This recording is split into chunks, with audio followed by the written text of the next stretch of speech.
doa dulu. Siap, Kak. Sebelum kita belajar, mari kita berdoa menurut keyakinan masing-masing. Doa dimulai.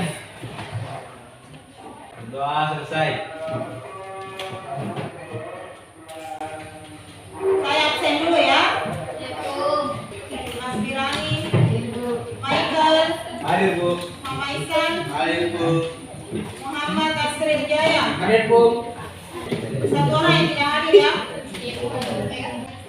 Nah, sebelum kita belajar, nah ini ada yang saya mau sampaikan.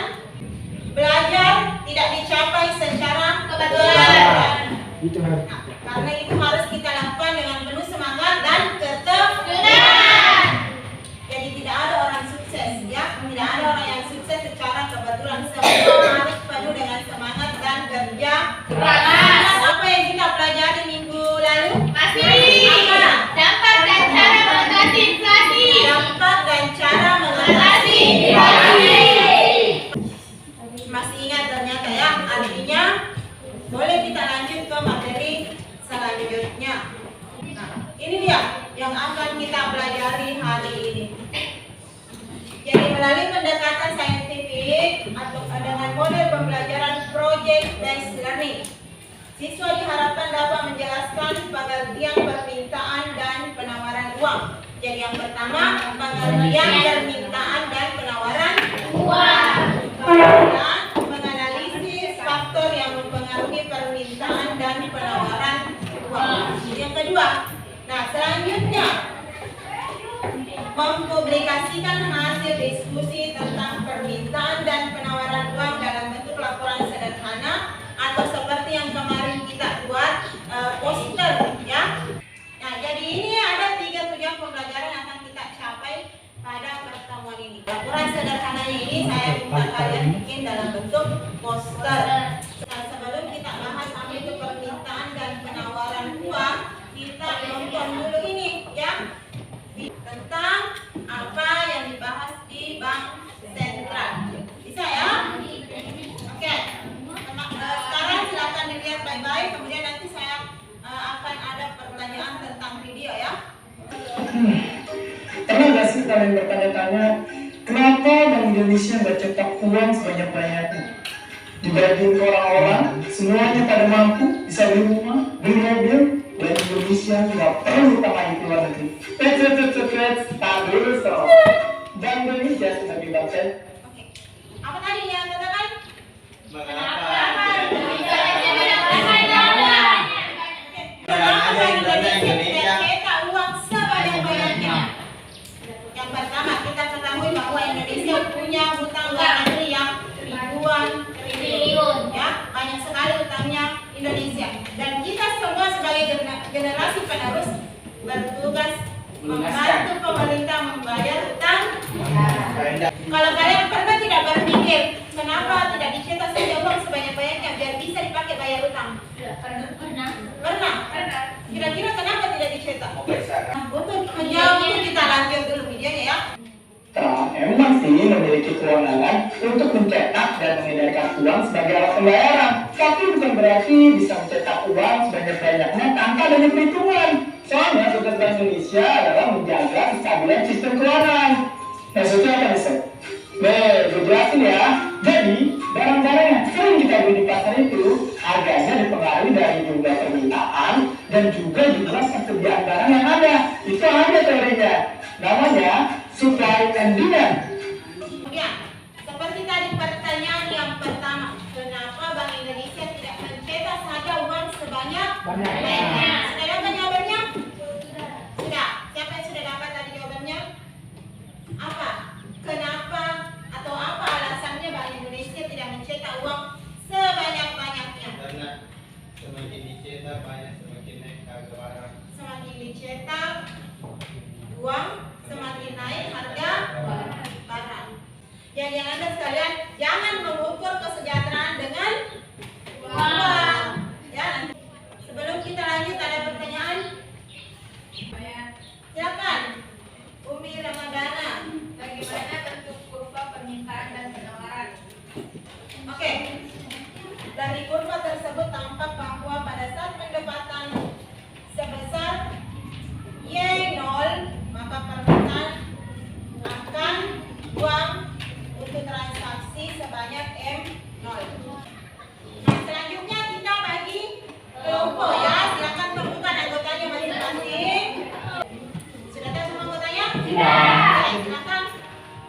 Sekarang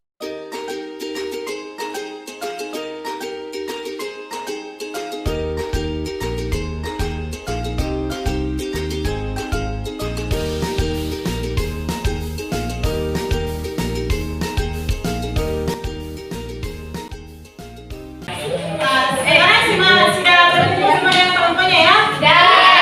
Oke, kita lihat apa yang akan kita cari. Kelompok 1 tugasnya adalah mencari pengertian dan faktor yang mempengaruhi permintaan uang. Kemudian kelompok 2, pengertian penawaran uang dan faktor yang mempengaruhi penawaran Uang.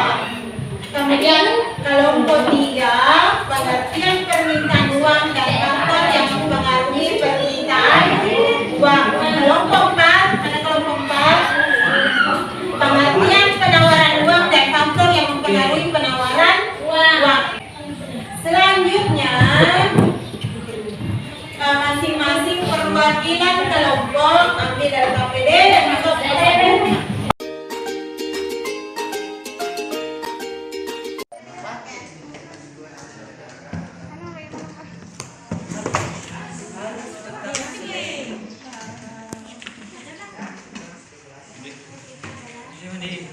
Menyimpan uangnya di bank.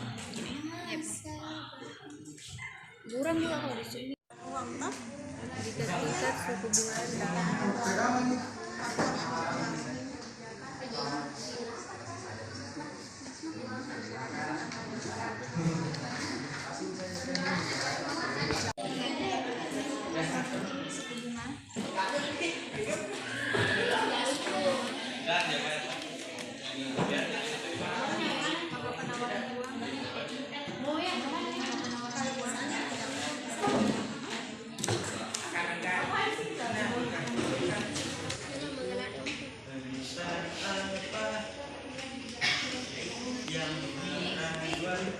Coba tak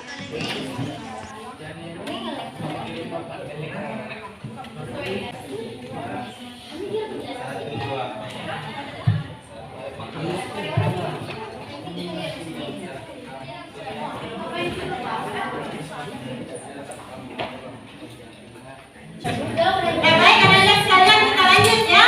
Nah, semua kelompok sudah selesai hasil pekerjaannya. Sekarang saatnya presentasi. Jadi setiap kelompok memilih perwakilannya untuk mempresentasikan hasil kerjanya di depan. Ya. Assalamualaikum warahmatullahi wabarakatuh. Waalaikumsalam warahmatullahi wabarakatuh. Saya dari perwakilan kelompok 3 akan membacakan hasil presentasikan, yaitu pengertian dan faktor mempengaruhi permintaan uang. Yang akan saya bacakan. Pengertian permintaan uang adalah jumlah uang yang diminta oleh masyarakat untuk tujuan meminta uang, yaitu tujuan transaksi, tujuan berjaga-jaga, dan tujuan spekulasi. Assalamualaikum warahmatullahi wabarakatuh. Waalaikumsalam warahmatullahi wabarakatuh. Saya akan mempresentasikan hasil diskusi kelompok kami yang berjudul pengertian dan faktor yang mempengaruhi permintaan uang. Faktor yang mempengaruhi permintaan uang. 1. Pendapatan. Pendapatan adalah uang yang diterima oleh masyarakat dalam jangka waktu tertentu. 2. Tingkat suku bunga. Jika tingkat suku bunga rendah, masyarakat akan enggan menyimpan uang di bank. 3. Selera masyarakat. Peningkatan terhadap moda pemakaian baru akan mempengaruhi permintaan akan uang untuk membeli pakaian baru. Assalamualaikum warahmatullahi wabarakatuh. Waalaikumsalam warahmatullahi wabarakatuh. Kami perwakilan dari kelompok 2 akan menjelaskan tentang pengertian dan faktor yang mempengaruhi penawaran uang. Penawaran uang adalah jumlah uang yang diedarkan pemerintah kepada masyarakat dan lembaga keuangan. Uang beredar ini dapat berupa uang kartal dan giral. Adapun 3 faktor yang mempengaruhi penawaran uang, yaitu 1. Suku bunga. Semakin tinggi suku bunga, maka penawaran uang akan berkurang karena masyarakat lebih menyimpan uang.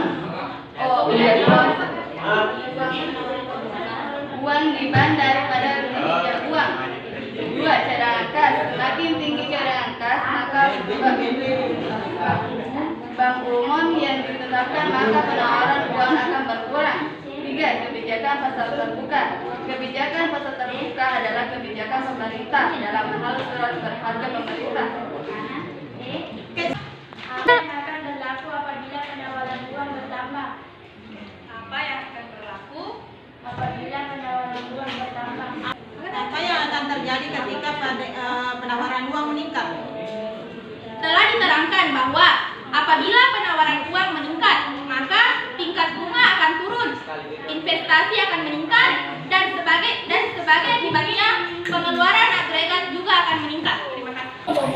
Nah, selanjutnya tes pemahaman kalian dengan mengerjakan soal yang ada di LKPD.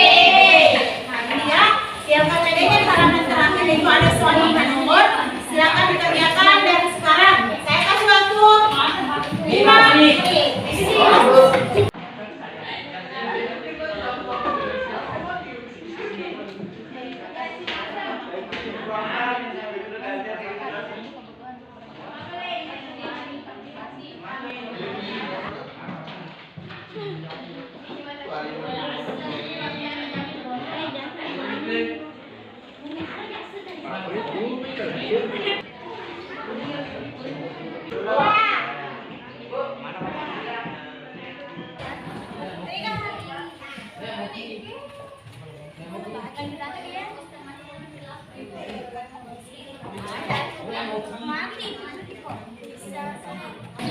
Sekarang setiap pelajar kelompok kumpulkan di LKPD-nya.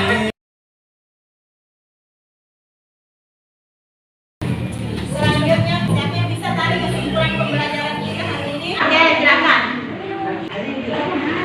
Kesimpulan yang saya dapatkan hari ini, semakin tinggi penawaran uang, semakin meningkat juga inflasi. Oke. Jadi sebelum kita akhiri pembelajaran, saya mau sampaikan bahwa yang akan kita pelajari pada pertemuan selanjutnya ada 2 ya. Kebijakan moneter dan kebijakan fiskal. Setelah belajar, mari kita berdoa untuk keyakinan masing-masing. Doa dimulai. Doa selesai. Amin. Anda mereka sudah memimpin doa ya. Nah, ini ada kata-kata terakhir sebelum saya keluar. Jangan berputus asa di setiap menghadapi kesulitan, karena setiap tetes hujan yang jernih berasal dari awan yang Deras.